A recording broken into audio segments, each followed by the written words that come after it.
नंद बाबा कर देने गए।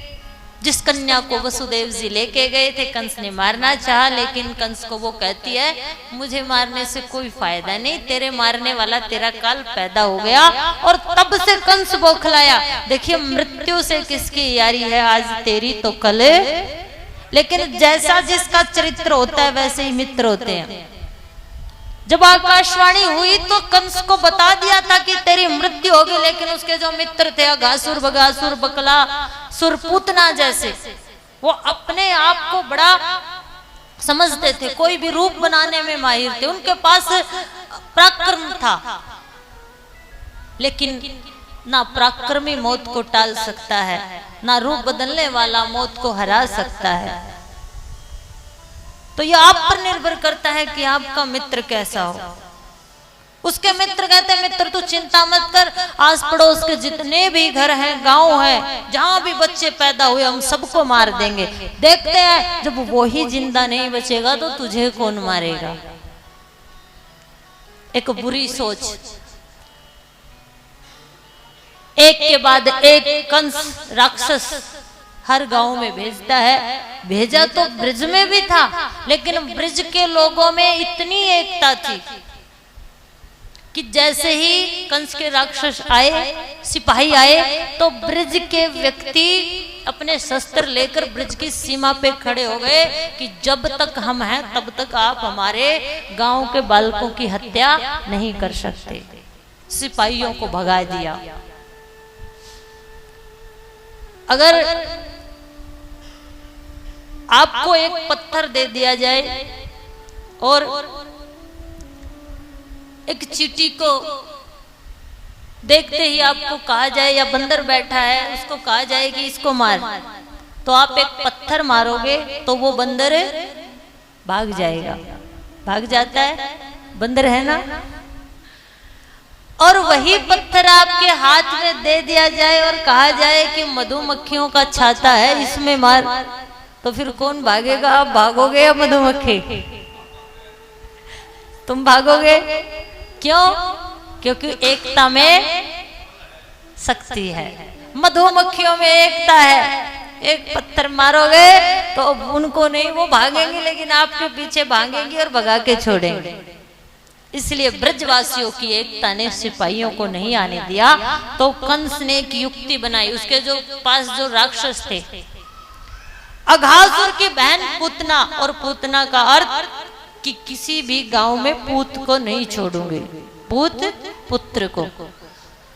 सुंदर सा रूप देखिए, अगर भगवान ने आपको ऊपर कृपा करके सुंदर रूप दिया है, पद दिया है, आपको धनवान बनाया है, तो उसका कभी अभिमान मत करना।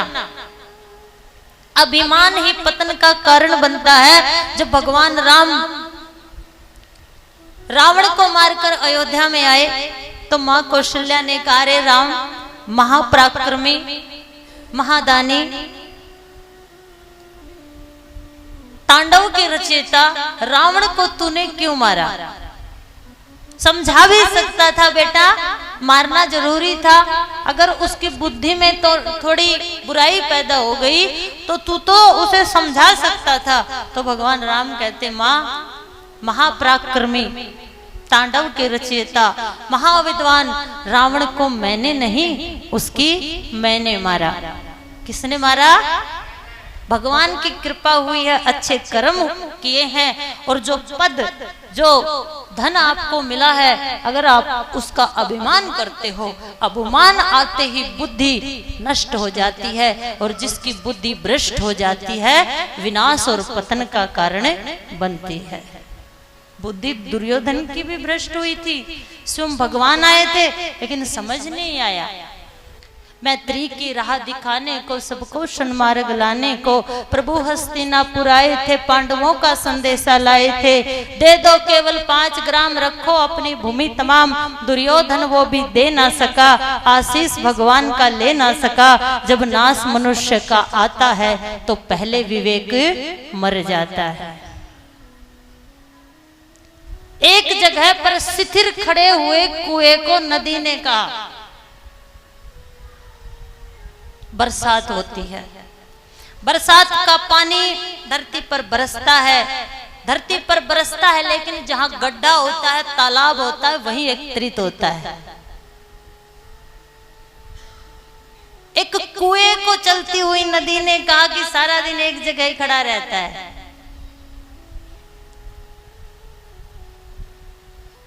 किसी काम का नहीं है, एक जगह खड़ा है, जंग लग जाएगा तुझे। तो कुआं भटकती हुई नदी को कहता है, माँ जी तेरे में और मेरे में एक ही अंतर है कि मैं स्थिर रहता हूं और तू भटकती रहती है। मेरे स्थिर रहने में और तेरे भटकाओं में एक ही अंतर है कि मैं नीचे से ऊपर आता हूं, मीठा हो जाता हूं, और तू ऊपर से नीचे होती हुई खारी हो जाती है। नदी चलते चलते सागर में मिल जाती है। तो ऐसे बड़े होने का क्या फायदा? जो रूप, जो बल परमात्मा ने आपको दिया है, उसका उपयोग सबकी भलाई के लिए करिए, संसार की भलाई के लिए करिए। एक समय आता है जब आपको ये आशीर्वाद, ये कृपा मिलती है, लेकिन उस कृपा के अंदर पद और धन का अभिमान मत लेके आइए। देखिए पूतना को भगवान ने कितना अच्छा गुण दिया है, जब चाहे सुंदर रूप बना सकती है, लेकिन आज वो अपने इस बल का, इस कृपा का दुरुपयोग करने जा रही है। कंस के कहने से, और बैर भी किससे करने जा रही है? भगवान से। 6 दिन का बच्चा होता है, 6 दिन के भगवान है, पूतना आ गई, सुंदर रूप बनाकर, कालकुट विष लगाकर, दुख सबके जीवन में आते हैं, परेशानियां सबके जीवन में आती हैं। देखिए भगवान के चरित्र की इस कथा को बड़े भाव से श्रवण पान करिए। जब भगवान को पूतना आई है, भगवान पद देकर, धन देकर, कृपा करके अपने भक्त को ऊपर उठाता है। लेकिन अगर भगवान की इस कृपा को भक्त ये समझता है कि तेरी कृपा है, तो अभिमान नहीं आता। कल मैंने कहा था ना, बरवाला किसका है? किसका है? अब तो बोलोगे, वरना कल तो आप सबने यही कहा था, हमारा बरवाला हमारा है और घर मेरा है। जिस दिन घर भी मेरा होगा और बरवाला भी मेरा होगा, तो उस दिन आपको इसकी सफाई के लिए स्वच्छ अभियान या किसी परमिशन की आवश्यकता नहीं होगी। बस जो कृपा आपको परमात्मा ने दी है, उस कृपा को समझिए, लेकिन पूतना ने नहीं समझी। एक विचार की भगवान ने कृपा दी है तो अभिमान नहीं आएगा, और एक विचार की मैं दानी हूं, मैं, मेरे पास पद है, मेरे पास रूप बदलने की सामर्थ्य है, विनाश का कारण बनता है। पूतना जाकर भगवान को दुग्ध पान करवा के मारना चाहती है, लेकिन पूतना के अंदर आए एक कुविचार ने पूतना का उद्धार कर दिया, और भगवान ने पूतना का उद्धार किया है दुग्ध पान करते करते, और वो स्थान दिया है, वो धाम दिया है जो एक माँ को मिलना चाहिए, जो मारने आई है कि मार डालूंगी। अब मारने से आगे तो और कुछ होता ही नहीं, जब जान ही ले ली तो उससे आगे क्या हो सकता है। लेकिन वो कृपा स्वरूप परमात्मा उस पूतना का भी उद्धार कर देते हैं, और उसको भी वही धाम देते हैं जो एक माँ को मिलना चाहिए। तो बताइए, अगर आप बिना, आप अच्छे भाव से बैठे हो, उसकी शरण में बैठोगे, बिना मांगे बैठोगे, कूलर पंखे के पास बैठते हो, तो मांगना नहीं पड़ता कि हवा दे दे, ये खुद देता है, इसका काम है। सर्दी लगती है तो रजाई ओढ़ लेते हो, वो गर्मी खुद देती है। उसी प्रकार पूतना तो मारने आई है, लेकिन बिना मांगे भगवान के चरणों में बैठना, उसकी कृपा पार बरसेगी, ऐसे बरसेगी कि चारों तरफ आपको वही नजर आएंगे। कितने कृपालु, भगवान की शरण, भगवान को पाने की इच्छा आपको अंदर एक परम आनंद को पैदा कर सकती है। आइए ये पूतना मोक्ष की कथा आपके हृदय में बैठ जाए। 2 ही बातें, पद धन का अभिमान मत करना, भगवान ने जो कृपा दी है उस कृपा को स्वीकार करना, और जिस भी भाव में हम भगवान के शरण में जाते हैं, सदन कसाई गया, उसको भी भगवान ने अपना धाम दिया, मीरा को भी भगवान ने अपना धाम दिया, और जो पूतना मारने आई है, कालकुट विष लगा के आई है, उसको भी भगवान ने अपनी शरण दी है। बोलिए वृंदावन बिहारी लाल की, राधा रानी सरकार की।